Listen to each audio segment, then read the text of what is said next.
Assalamualaikum warahmatullahi wabarakatuh dan salam sejahtera kepada semua. Nama saya Nur Karina Rai binti Arif Azwan dari Sekolah Kebangsaan Convent Infant Jesus 2, Melaka. Kod sekolah saya ialah MBB 2049. Pada hari yang indah ini, saya akan membicarakan sebuah buku yang menarik hati bertajuk Awak Budak Hijau. Buku yang bertajuk Awak Budak Hijau ini merupakan siri novel Ana Muslim yang ditulis oleh Intan Delisa. Buku ini mengandungi 128 halaman bercetak yang dibahagikan secara teratur dan tersusun kepada 10 topik utama yang penuh dengan pengisian motivasi dan nasihat-nasihat yang sangat berguna untuk semua. Diterbitkan oleh Ana Muslim Sudran Berhad. Bagi saya, buku ini sangat sesuai dibaca oleh semua, terutamanya murid sekolah rendah, kerana bahasa dan penulisannya yang mudah difahami. Nur Syalisa ataupun Lisa merupakan watak utama dalam novel ini menyimpan satu impian yang besar. Gelaran budak hijau diberikan oleh orang sekeliling kerana minatnya yang mendalam terhadap warna hijau. Beg sekolahnya warna hijau, buku notanya warna hijau, kotak pensilnya warna hijau, botol airnya warna hijau. Malah, bilik tidur dan barang peribadi di dalam biliknya kalau boleh semuanya hijau. Walaupun gelaran budak hijau ini bertujuan lebih untuk berian dan ejekan, namun Lisa tidak langsung mempedulikannya. Impian terbesarnya ialah dia ingin menukarkan pakaian seragam sekolahnya kepada warna hijau. Ya, menarik sekali. Warna hijau, bagaimanakah caranya? Betul pendengar semua, impian terbesar Lisa ialah dia ingin menjadi seorang pengawas pusat sumber yang segak memakai uniform warna hijau kegemarannya. Maka, Lisa telah berusaha bersungguh-sungguh bagi memastikan dirinya dipilih oleh guru.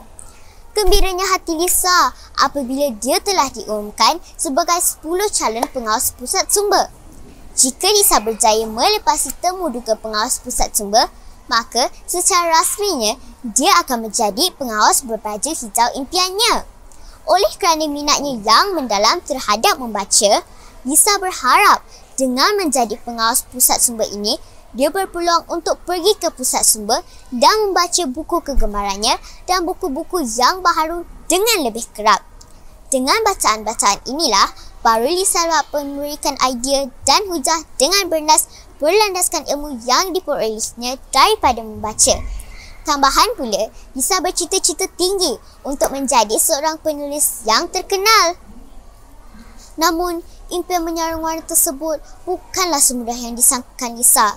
Apatah lagi apabila dia dikhianati oleh orang-orang yang paling dipercayainya. Semangat yang berkobar-kobar ini tidak disenangi oleh dua orang sahabatnya iaitu Zu dan Anis. Mereka yang dianggap sahabat oleh Lisa selama ini telah melakukan pelbagai cara untuk menggagalkan usaha Lisa. Kedua-dua ini cemburu apabila Lisa kerap dipuji oleh guru mereka. Mereka telah merancang satu perbuatan yang keji supaya Lisa dituduh mencuri kutipan yuran dan kemudian dibenci oleh semua rakan-rakan yang lain. Jahat bukan? Namun, sejahat-jahat mereka, masih ada sayangnya kepada Lisa. Pada suatu detik, Anis dan Zu sedar akan perbuatan dan kesalahan mereka. Anis terkenang semula kebaikan-kebaikan Lisa yang kerap membantunya ketika di rumah anak yatim dahulu. Manakala Zu menyesal atas perbuatannya apabila Lisa dan ibunya sanggup membantu menjaganya sepanjang ibu Zu dirawat di hospital. Mereka berdua memohon maaf kepada Lisa. Lisa pada mulanya berjauh hati, namun atas nasihat ibunya, dia akhirnya memaafkan mereka dan kembali bersahabat. Peristiwa ini juga membuatkan persahabatan mereka lebih erat daripada sebelumnya. Buku ini sangat bermanfaat dibaca oleh semua kerana di dalam buku ini bukan sahaja cerita atau karya biasa, tetapi nukilan tinta yang banyak memberikan motivasi dan pengajaran yang turut menekankan aspek keagamaan yang boleh dijadikan sebagai panduan dalam kehidupan harian kita. Tidak lupa juga nilai persahabatan yang kukuh dan sejati untuk dijadikan contoh. Bahasa dan penulisannya juga mudah. serta susunan katanya yang bermadah membuatkan jalan cerita ini tidak bosan. Baris demi baris yang dibaca membuatkan saya tertanya-tanya apa yang akan berlaku seterusnya. Tahukah semua bahawa saya dapat menghabiskan buku ini dalam masa 3 hari sahaja?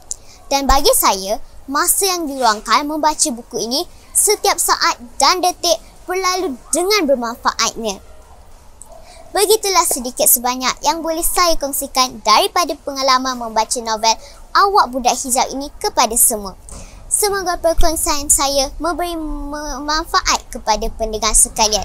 Saya mengundurkan diri dengan ucapan terima kasih. Sekian, wabillahi taufiq wal hidayah. Wassalamualaikum warahmatullahi wabarakatuh. Terima kasih.